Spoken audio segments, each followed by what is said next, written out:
હવે પછી વિનંતી કરું આજના કાર્યક્રમના અધ્યક્ષ મહોદય અને રાજ્યસભાના માનનીય સાંસદ શ્રી કેસરી દેવસિંહજી ઝાલાને કે તેઓ આપણને પ્રાસંગિક ઉદ્બોધન આપે. માનનીય કેસરી દેવસિંહજી ઝાલા.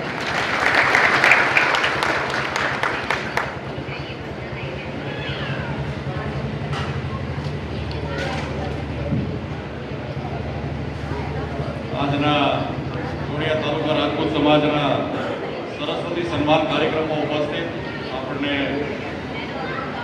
ખૂબ સારી રીતે અત્યારે આપણને સૂચન જેમને કર્યું આપણા ગુજરાત રાજ્યના પૂર્વ મંત્રી અમારા બધાના માર્ગદર્શક અને વડીલ એવા ધર્મેન્દ્રસિંહજી જાડેજા સાહેબ, આ મંચ ઉપર વિરાજમાન સમાજના તમામ શ્રેષ્ઠીઓ, સમાજના જિલ્લાના પ્રમુખ એવા સમજ અત્યારે નથી પણ આપણને સંબોધીને જે નીકળ્યા છે એવા PS જાડેજા સાહેબ ઉપસ્થિત, આજ વિસ્તારના દીકરા અને ખૂબ જેમને પ્રગતિ રાજકોટમાં કરી છે એવા મયુરધરસિંહજી, સમાજના યુવા પેઢીના એક ખૂબ સારા માર્ગદર્શક એવા આપણા યુવરાજસિંહ જાડેજા, એવા ધોણિયાથી વધારેલ એવા પ્રવીણસિંહજી ઉપસ્થિત, તમામ મંચસ્થ મહાનુભાવો, વડીલો, આપણા બેટા ઉપસ્થિત શાસ્ત્રીજી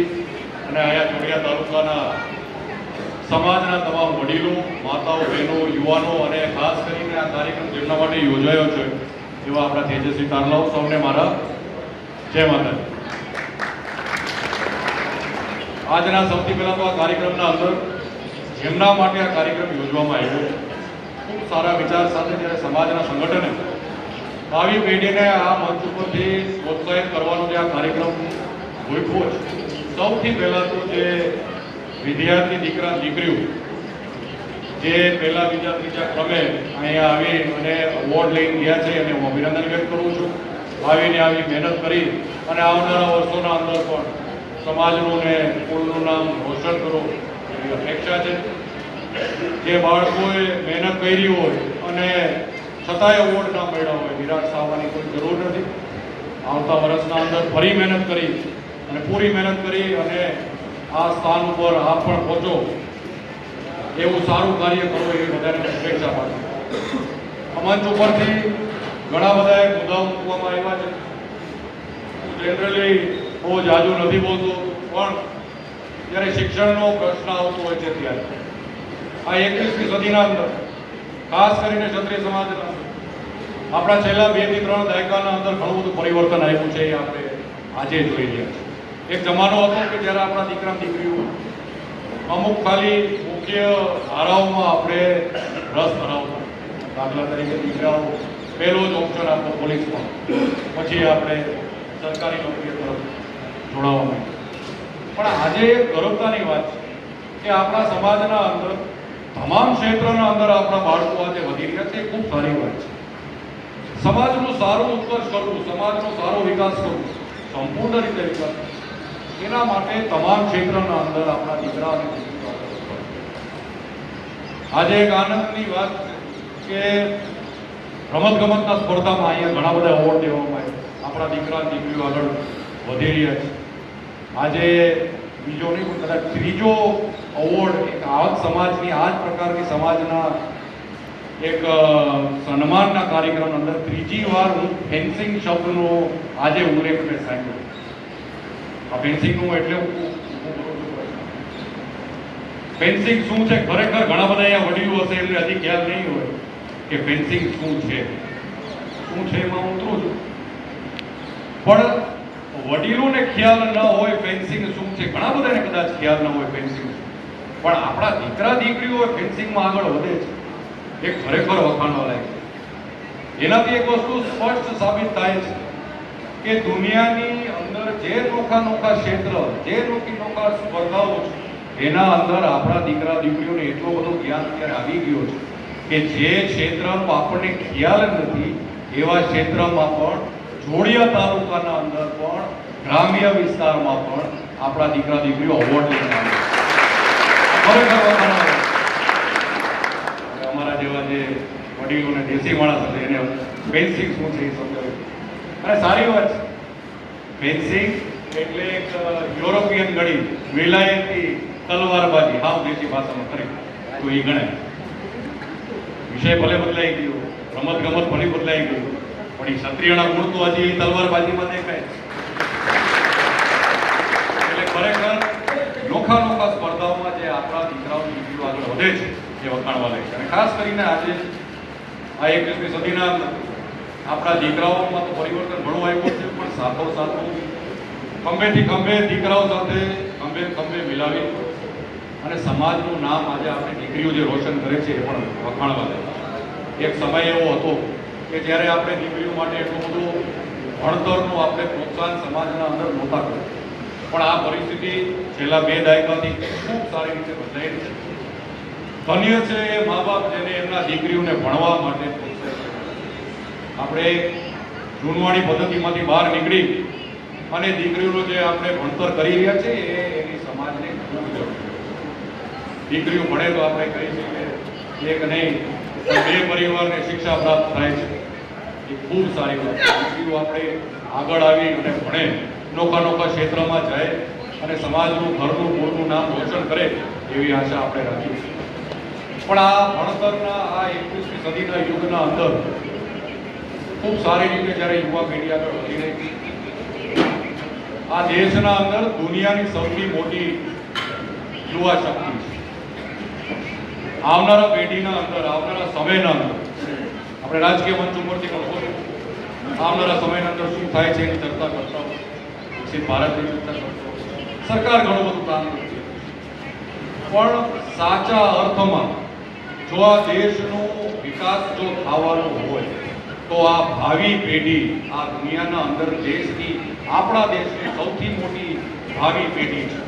એ ભાવિ પેઢી આ દેશનું કલ્યાણ કરવાની હોય ત્યારે એ કલ્યાણના અંદર, એ વિકાસના અંદર આપણા યુવા પેઢી, દીકરા શું સ્થાન પ્રાપ્ત કરવા માંગે છે એ આપણા માટે. દેશ તો આગળ વધશે જ એ તો નિશ્ચિત છે, પણ એ વિકાસ ગાથાના અંદર આપણા દીકરા દેશના, સમાજના, આ વિસ્તારના અંદર આપણે જામનગર જિલ્લાની વાત, જોડિયા તાલુકાની વાત, હમણાં આપણા કુબાભાઈએ વાત કરી, કોઈ પણ વસ્તુ આ દુનિયાના અંદર અશક્ય નથી. ક્યાંય પણ નિરાશ થવાની જરૂર નથી. એકવાર એક ક્ષત્રિયનો દીકરો કે દીકરી એક લક્ષ્ય તે કરી લઈએ કે મારે આ પ્રાપ્ત કરવું છે, કે એમાં હોરો નીકળવો જોઈએ અને નીકળશે એવી મારી ખાતરી છે. એટલે ખાસ કરીને યુવા પેઢી જે પણ ક્ષેત્રના અંદર આપ જવા માંગો, જે પણ વિષયના અંદર આપ ભણવા માંગો છો, આખી જિંદગી લગાડવા માંગો, ખૂબ સારી રીતે મહેનતથી કરો અને દાખલા સારા દુનિયાના અંદર, આપણી જીવનના અંદર સારા દાખલાઓને બેસાડો. હમણાં યુવરાજભાઈએ વાત કરી, યુવા પેઢીના અંદર એક આ રીલ ફરાવતા થઈ જવાની એક અત્યારે ફેશન છે. સારું છે, મનોરંજનના ભાગરૂપે આ બધી વસ્તુ થતી હોય છે. અમે તો રાજકીય ક્ષેત્રમાં જઈને અમારે તો પછી જોવું પડતું હોય કે ક્યાં શું ચાલે છે, પણ જ્યાં જરૂરિયાત હોય, જ્યાં મુદ્દો હોય એ પ્રમાણમાં આપણે ટાઈમ કાઢી. ખરેખર આ રીલ્સના પાછળ કેટલા કલાકો જાય છે, આ રીલ્સના પાછળ કેટલો સમય જાય છે, અને સમયના પાછળ જે સારા કામમાં આપણો સમય જઈ શકતો હોય એને આપણી યુવા પેઢી આ માત્ર રીલ્સમાં ના કાઢે એની આપણે સાવચેતી રાખવી. કયો રીલ ક્યાં બને છે, કોણ બોલે છે, શું બોલે છે, બહુ ઊંડું તો મારે નથી ઉતરવું, પણ મૂછે લીંબુ ટીંગાય એ પ્રકારની વાતો સવારથી સાંજ સુધી આ રીલ્સમાં થતી હોય છે. પણ એનાથી કોઈ જાતનું મનોરંજન સિવાય બીજો કોઈ લાભ આપણા યુવા પેઢીને મળવાનો નથી. હા, ઘણી બધી એવી વસ્તુ પણ સોશિયલ મીડિયાના માધ્યમથી આપણને મળે છે આ ટેકનોલોજીના યુગના અંદર, કે જે આપણે જીવન જરૂરિયાત છે, પણ કઈ વસ્તુ જરૂરિયાતમાં આવે ત્યાં ન આવે એ ફેરમાં સમજ કરવાની આપણામાં ક્ષમતા હોય છે. એટલે સારી વસ્તુમાં સારા લક્ષ્ય નક્કી કરી અને સારી રીતે આપણી યુવા પેઢી એનો લક્ષ્ય તય કરી અને સમાજનું ભવિષ્ય નિશ્ચિત કરે એવી અપેક્ષા રાખું છું. ભણતરના સાથે આ 21મી સદીના અંદર આ બદલતી ટેકનોલોજી, બદલતા સમયના અંદર વડીલો કહી ગયા છે કે આ કલિયુગના અંદર શું થશે. આ વાતાવરણ જે અત્યારે બદલાણું છે ને એ કલયુગનો ભાગ જ છે. હજી ઝાડવા કાપવામાંથી આપણે તો હું જનરલ વાત કરું છું ખાલી સમાજ. હજી પ્લાસ્ટિકમાંથી આપણે મુક્ત નથી. જ્યાં સુધી આ પ્રવૃત્તિમાં આપણે ફેરફાર નહીં લાવે ત્યાં સુધી બિનજરૂરી નુકસાની સિઝન સિવાયના વરસાદ થતા નથી. કલયુગની ચર્ચા કરતા હોય ત્યારે સંસ્કૃતિ આપણી જીવિત રહે એ પણ ખૂબ જરૂરિયાત છે. હમણાં આપણે દીકરી બાવની વાત કરી. આપણા દીકરીઓ માતૃશક્તિ જ્યારે ગામમાંથી નીકળતા હોય આપણે ઘણા મંચ ઉપરથી આપણા બધા આપણને પ્રોત્સાહન કરતા હોય છે. આપણે માતૃશક્તિની ખબર કરતા હોય એ સમાજની માતૃશક્તિ જ્યારે પણ ગામમાંથી નીકળે ત્યારે આખા ગામને ખબર હોય કે આ ક્ષત્રિય સમાજની માતૃશક્તિ નીકળે છે, આ ક્ષત્રિય સમાજની શક્તિ નીકળે છે. હું આ મુદ્દો એટલે ઉપાડું છું આજે કેમ કે આ અત્યારે 21મી સદીના અંદર આપણી સંસ્કૃતિ આપણી કહું એટલે માત્ર ક્ષત્રિય સમાજ નહીં પણ ખરેખર ભારત દેશની સંસ્કૃતિ ત્યાં દાડા પાટે ચડી ગઈ. કહેવામાં અર્થ નથી, સ્વીકારવું પડે આપણે. હમણાં એક દાખલો આખા ગુજરાતના અંદર હમણાં 2 મહિના પહેલા નવરાત્રિનો પાવન અવસર. નવરાત્રિના પાવન અવસર એટલે માતાજીના આરાધનામાં હવે તો જિલ્લા કક્ષાએ તાલુકા કક્ષાએ આપણી માતૃશક્તિ એક પારિવારિક વાતાવરણના અંદર ગરબો રમી શકે એવી વ્યવસ્થા બધે થઈ ગઈ. ખૂબ જરૂરિયાત છે. આ એક સંસ્કૃતિને જીવિત રાખવાનો એક દાખલો છે. બાકી આવો અમદાવાદમાં જુઓ, મોટા શહેરોમાં જુઓ, શ્રાદ્ધનો સમય હોય છે. શ્રાદ્ધ એ પ્રકારનો સમય જ્યારે આપણે આપણા પિતૃને યાદ કરતા એ શ્રાદ્ધના સમયના અંદર પણ દાંડિયા રાસ થવા માંડ્યા. આ કયા પ્રકારની સિસ્ટમ છે એ મને નથી ખબર. કુદરતી વાતાવરણ બદલાવાનો હવે પરિસ્થિતિ આખા દેશના અંદર. જો માત્ર રાજપૂત સંસ્કૃતિ નહીં પણ આ ભારત દેશની સંસ્કૃતિ જીવિત રાખવાની જવાબદારી હોય તો એ હજી રાજપૂત સમાજના મતે છે. ભાઈ વાત કરી થોડી કડવાશની વાત હતી પણ સહમતી આપણે બધા દર્શાવી. સમાજનો કાર્યક્રમ હોય એટલે શિસ્તના અંદર રહી અને આખા ગામ આખા વિસ્તારને ખબર પડવી જોઈએ કે દરબારો ભેગા થયા હતા, સમાજ ભેગો થયો, માતૃશક્તિ એમની મર્યાદામાં અહીંયા હાજર હતા અને ભાવિ પેઢીને આપણે બધા ભેગા થઈ અને સન્માન કર્યું. આ જવાબદારી આપણા ઉપર જ આવશે. આ કોઈ આજની સમયના અંદર આ જવાબદારી કોઈ માથે લેશે. આ પ્રકારના જે દાંડિયા રાસ ને ડિસ્કો દાંડિયા જે થઈ રહ્યા છે, મૂળભૂત શું છે, માતાજીની આરાધનાના પાછળ શું કારણ છે એ પૂછાતું જાય છે. એને જીવિત જો આજે પણ કોઈ આખા ગુજરાતના અંદર તમે નજર કરાવી કોઈ પણ રાખતું હોય તો રાજપૂત સમાજ રાખે છે, આપણા આયોજકો રાખે છે અને એના અંદર પારિવારિક વાતાવરણના અંદર માતાજીના આરાધનાના ભાગરૂપે રમતા હોય તો એવા આપણા માતૃશક્તિ આને જીવિત રાખવાની ખૂબ જરૂરિયાત છે. હવે ઘણું બધું કહેવાય ગયું છે પણ એક સાથોસાથ સમાજના આજના આ જોડિયા વિસ્તારના અંદર જ્યારે સમસ્ત સમાજનો કાર્યક્રમ છે, રાજ્યસભાના સંસદ તરીકે મને પહેલી વાર જ્યારે જોડિયા ગામના આપણા સમાજના આ કાર્યક્રમના અંદર આપણે ઉપસ્થિત રહેવાનો મોકો મળ્યો છે ત્યારે થોડો ઇતિહાસ પણ જાગૃત કરવાની જરૂર છે. આપણે ક્ષત્રિય સમાજનો કાર્યક્રમ હોય ત્યારે આ દેશના અંદર આ દુનિયાના અંદર મુખ્ય ધર્મો જેટલા છે દુનિયાના અંદર એ માત્ર 2250 વર્ષનો એનો આપણો એક જ સનાતન હિન્દુ ધર્મ છે કે જે હજારો વર્ષોથી એક ધાયરો હાલ્યો આવે છે. સંસ્કૃતિ આપણી જો જીવિત હોય, એ સંસ્કૃતિ જો આપણી જીવિત હોય તો એ ક્ષત્રિયના બલિદાન, ક્ષત્રિયના તપ, ત્યાગ, તપસ્યા, આપણા શૂરવીરોએ આ સરોવરનું જે રક્ષા કરી છે, આપણો ધર્મની જે રક્ષા કરી છે, વિસ્તારની જે રક્ષા કરી છે અને એના કારણે આજે કેસરીઓ આખા દેશના અંદર લેરાય છે.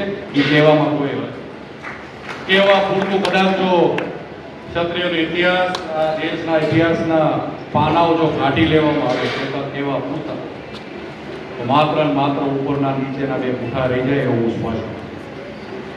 આજે તપ, ત્યાગ, તપસ્યા આપણા વડવાઓએ જે લીધી છે એના કારણે આ દેશના અંદર હજી સનાતન જીવિત છે અને એનો ડંકો આખા દુનિયાના અંદર હોય છે.